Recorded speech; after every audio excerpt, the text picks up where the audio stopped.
Welcome to the 17th module on how you can actually emotion your weight loss in past 7 figures a month. We're gonna talk about sales, belief, and limits. Now, the sales limiting belief. Disclaimer: selling is not bad. In a perfect world, you think that people, they have problems, seek help, and take action. But oftentimes, that's not the case. People have to be sold, like really sold on, and they require you religiously following the process, and sometimes push them to take the leap and change their life. This isn't bad. We don't follow a sales process to take advantage of people. Quite the opposite. It is to allow them to exit their comfort zone and change their situation. If you're new to sales, you're probably gonna get stuck, especially if you're selling cold leads, but that's okay because part of the process and it won't last forever. Sooner you think you'll get better and will start to appreciate the art of sales. What is sales? Sales is then it's not a fight. You can take the frame and lead the conversation and flow with the prospective customers prospect through all the appointments. Think of as a guided journey where you help people make decisions for themselves and step into the power they want to be. It's about influencing or directing others, which is a form of power, and that power can be used for good, amplifying who you are as a healthcare provider. Professional, committed to actually your patient well-being. Your goal isn't just to get a yes, I'm buying, but a yes, I'm deciding, which take pressure off and empowers the patient. Limiting belief about sales. It's common for clinic owners to think that selling to patients feels pushy or that simply don't know how to sell. You might believe it's too hard or that structured process makes no difference compared to just fumbling through a conversation. Let's tackle these head-on. I don't know how to sell. I can't learn. This isn't about the natural salesperson. Sales is a skill that can be learned, mastered through practice, understanding, just like any other skills. You start by not being so great, but with volume and repetition, you will get better. Many salespersons start by being and saying that they're worse on the team, but turn out to be where studying works. Selling is hard.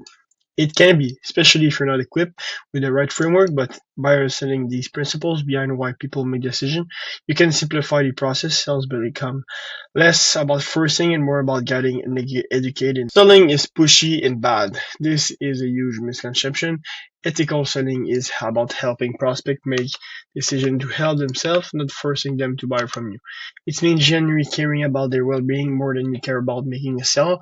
When you truly believe your solution will help them, your role is to help them justify that decision logically. Following a process or just fumbling doesn't make any difference. This couldn't be further from the truth. The sales process is designed to prevent objection rather than just handling them at the end. By proactively addressing potential concern and building necessary belief, you create a seamless experience where patients close themselves. A structured approach ensures addressing the core reason that you know people don't take action to.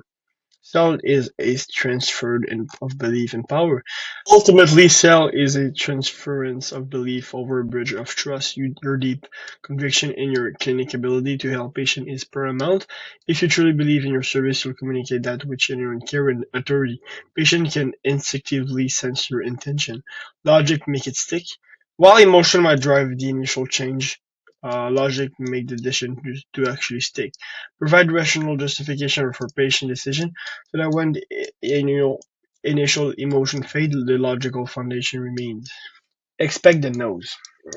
Don't be surprised or disheartened about initial no's.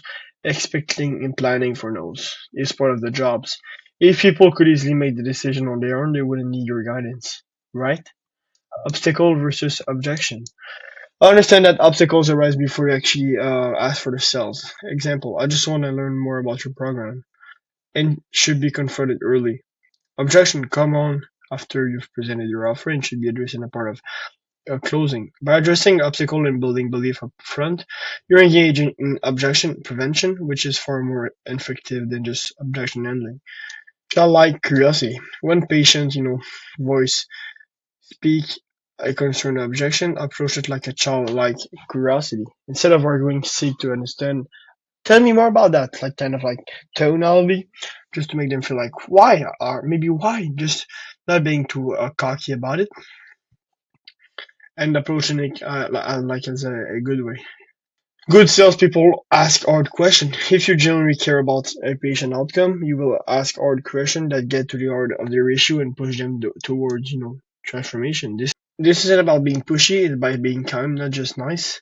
Most people avoid offending. Kind people genuinely help, even if it meant uncomfortable truth.